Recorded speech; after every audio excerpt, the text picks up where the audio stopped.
Smedley Street. I used to walk a dog quite a bit on this street. It's always active. It's a little bit showy.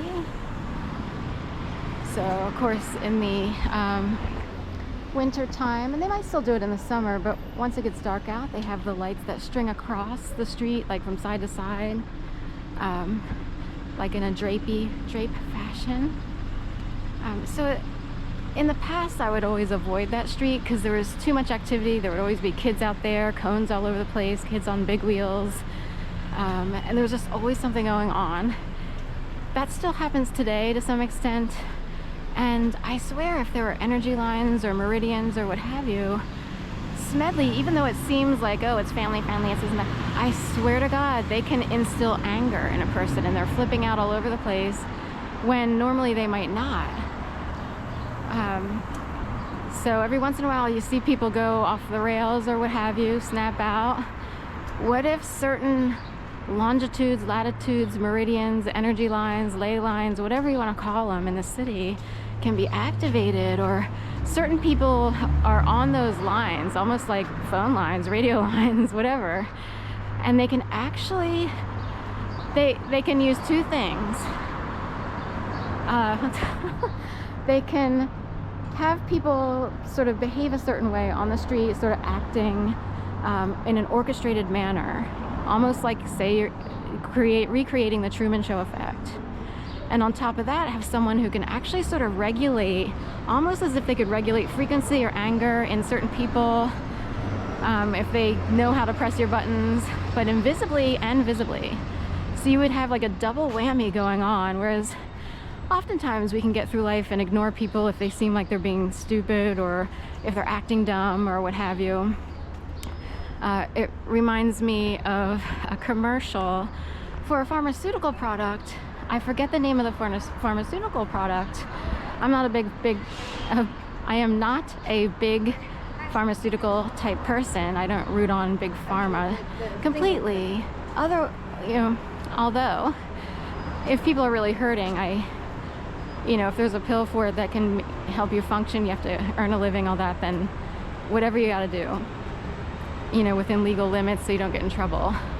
But anyway, I saw a commercial for some sort of drug that was promoted for someone who's like walking along the street with a friend, and that friend and the person who's walking along the street with his friend would keep seeing people on, say, bicycles or passersby, anyone passing by, who would give a really weird expression. Like, they would look at that person as if he had two heads. Like, are you kidding? And the idea is that the targeted person is supposed to be paranoid. But the reality is there are actually people who will actually do stuff like that on purpose. Some people don't realize how they're coming across, and maybe they sort of look a little goofy, or they look in your direction and they might, either you misinterpret it or they actually come across a certain way and they don't know it. But there are people who will willingly do this to other people as if you had two heads. So does the pharmaceutical product need to be created for someone who is diagnosed as halfway paranoid, when they are actually experiencing reality? That there are enough people in certain communities who have been raised since the beginning of time in these little nooks and crannies of neighborhoods to drive people crazy. It's as old as the story gets. Turning the screws. There's various what do I want to say? Novels, stories, short stories, folklore, all of these things, depict or show the others. It's sort of like the Others in M. Night Shyamalan movie, where there are these communities who will stop at nothing to drive their target crazy. It's like they need, a little ladybug stuck in the spider web, or a little fly, or a little, they need a mouse to sort of play cat and mouse with, all that kind of stuff. And what do you do if you wind up the targeted one, while a whole bunch of people who can seem like immature gremlins from some sort of yesteryear of weirdness, you know, in the natural world, you know what I mean?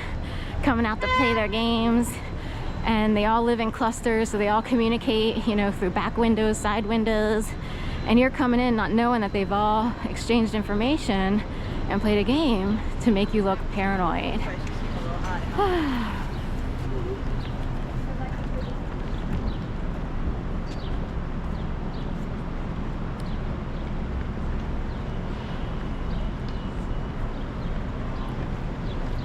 So it'll be pretty busy on the streets from here on out. The temperatures are rising. We have longer days all of a sudden. This will go on, you know, June 21st will be the longest day, of course, summer solstice.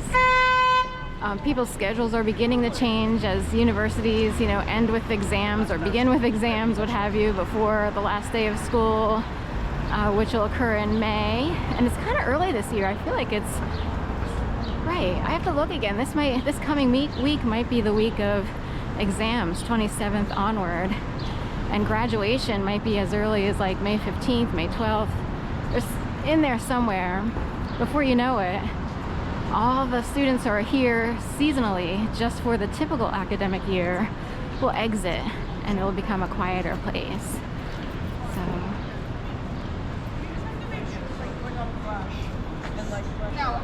No, I have a mind of my own, so I don't listen to my handlers all the time.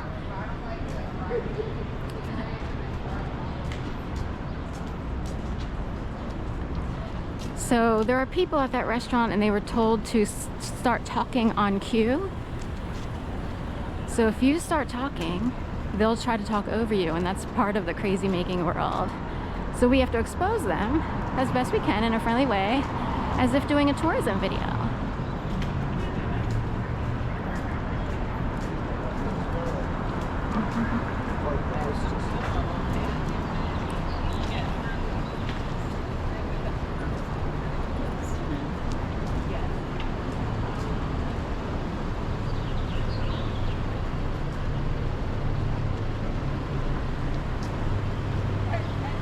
So do we want walnut or do we want